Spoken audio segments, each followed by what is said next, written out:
The David Pakman Show at davidpakman.com.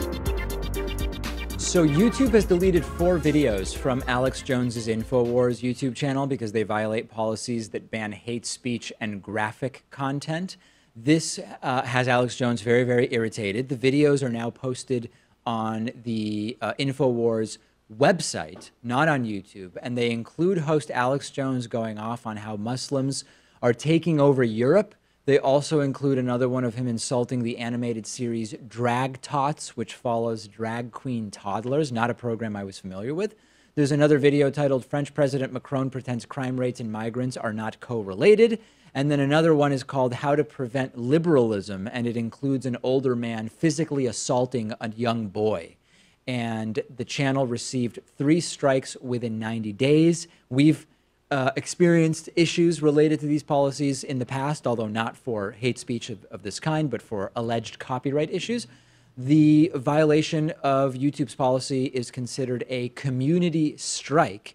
They are now subject to termination, and the channel is suspended from live broadcasts for 90 days, which is kind of a big deal because Infowars does live stream their program every single day. But Alex Jones will be just fine, right? Because he's on so many terrestrial radio stations. Sure. He has that popular website.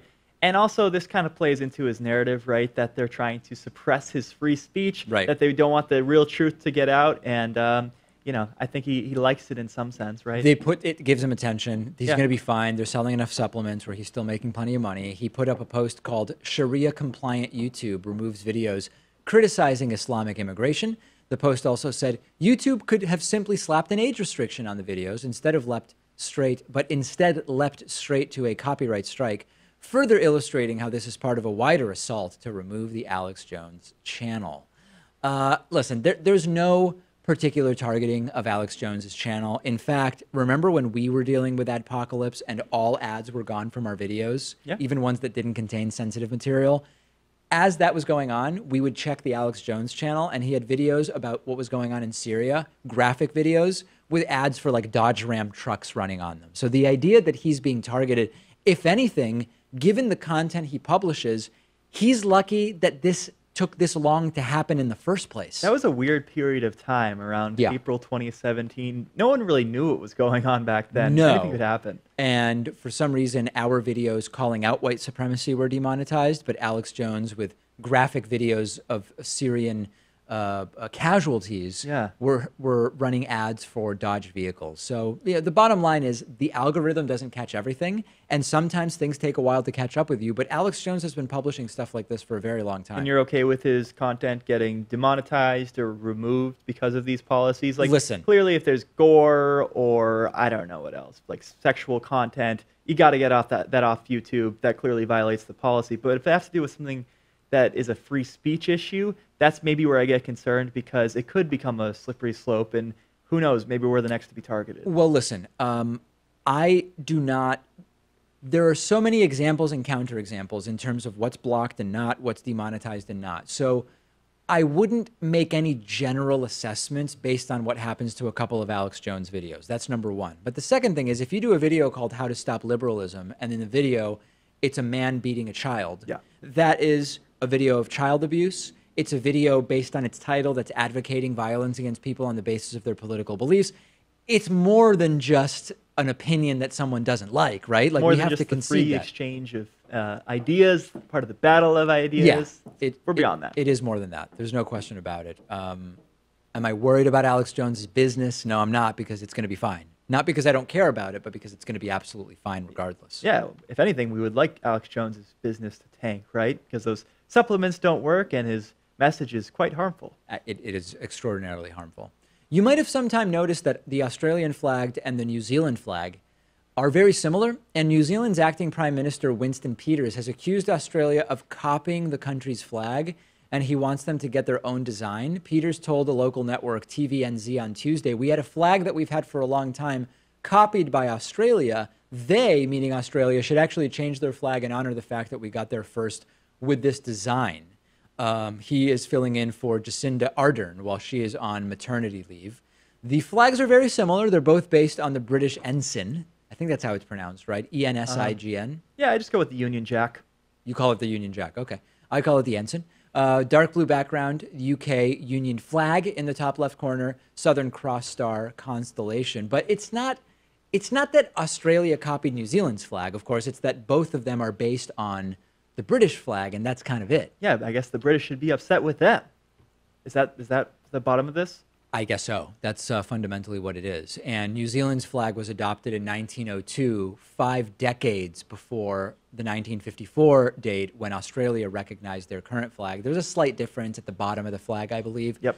My bottom line is I don't know why anyone really is worried about this. Well, a few years ago, New Zealand had a referendum to change their flag because I guess they thought their flag was lame, which it kind of is. And they were going to have a new flag that included a fern. I remember that.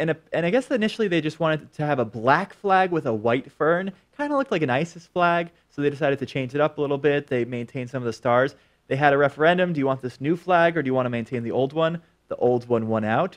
So now they're like, well, because that referendum failed, we have to try to get Australia to back off. It's like, you can't do that. It's one or the other. I think it's more acceptable to copy a flag than it is to copy the country's bird.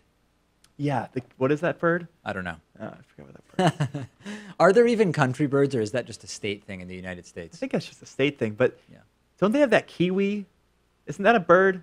What kind of animal is that? Isn't that I was going to say expired. Isn't that an extinct animal, the kiwi? The dodo is extinct. Maybe yeah, not the yeah. kiwi. What is a kiwi? I don't even know. Well, it's a fruit. Well, I but know that. I think it's an animal, too. Yeah. I think, aren't New Zealanders sometimes called kiwis, too? I hope that's not an offensive Oh, term. I think that's hugely offensive. Isn't that a slur of some kind? Does anybody know? Well, if so, we'll just take that out. We take that back, yeah. Wow, this bonus show could be the end of the membership program for the David Pakman Show. Let's talk about Roy Moore news. Didn't you want to talk about Argentina's flag getting copied? Not really. No, it doesn't really. There's just a lot of flags that have different shades of blue that look a lot like Argentina's flag. Argentina's is okay. I mean, it's I the like it. light blue with Yeah. the sun. It's not Jamaica. It's not Barbados. It's not the good old USA, but it's an okay flag. No, it's certainly a different country than all of those that you listed. Failed Republican Senate candidate Roy Moore is suing for defamation. He claims that the ads that ran against him during the Alabama U.S. Senate special election last year damaged his reputation. I would argue that the rampant serial child sexual assault is what actually ruined his reputation. But of course, we have to remember, it's only alleged. We can't be sure that it really happened.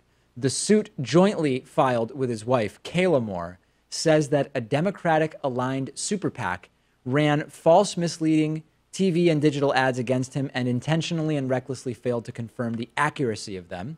Among the defendants, the complaint names Highway 31, which is this, it's a political action committee that the Senate majority PAC used on Senate races, and that it was funneling money to Doug Jones, who ultimately won. And they say it ran a false ad saying he had been banned from the local mall for soliciting sex from young girls when he was deputy district attorney. And he argues they knew that it wasn't true, but that they ran it anyway, and now he's suing them. Yeah, way to focus in on such a minor detail. Maybe that's right. I mean, maybe Roy Moore is right in the sense that he wasn't actually banned from that mall, but it's not as if that absolves him of all the allegations that are actually serious there. Yeah. Like the countless, I don't know what if it was like 5, 6, 7, 8 accusations made against him of sexual assault. Right. Those are minors. the actual damaging accusations. It wasn't, I don't know of any voter who was ready to vote for Moore despite the 5 or 6 sexual assault accusations. But once it was alleged that he was banned from the mall, they said that is too much. I now can't vote for him anymore. Back in the 1970s, too. I bet that mall doesn't even exist anymore. Oh, I think it does. Oh, okay. Isn't it the local hangout? Well, who knows if he's still banned? I mean, can he hold events at that mall? I mean, that's something that we as voters have to know. He was reportedly escorted out of a Victoria's Secret just 2 weeks before the election, and that's what led to the... No, really, here's the bottom line. The mall was only even a story because of the sexual assault allegations. If the mall story by itself, true or false, wouldn't even be a story if you didn't already have multiple allegations of sexual assault against adult and not legally adult females. Well, I mean, Roy Moore is a victim, but he was a victim because Sacha Baron Cohen pranked him. And apparently Moore wants to sue Cohen for defamation too, so he's just making a habit out of this.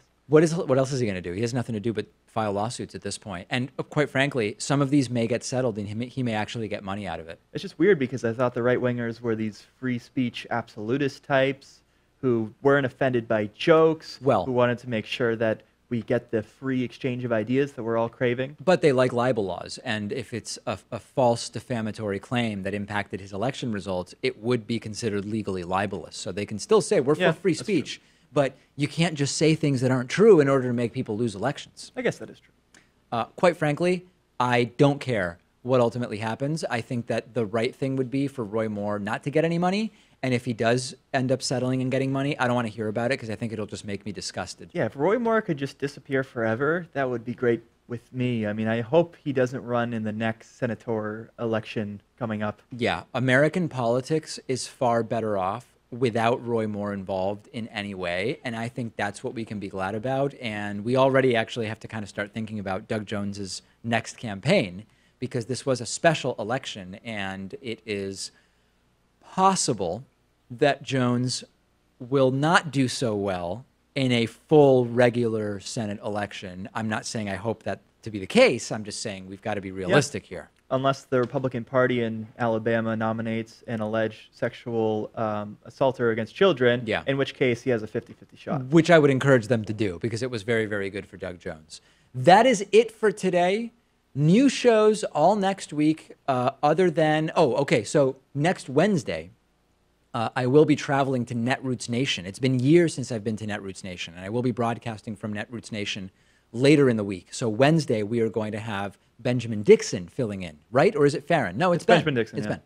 So Ben will be back. Some people liked Farron filling in. Others said, please never have Farron fill in again.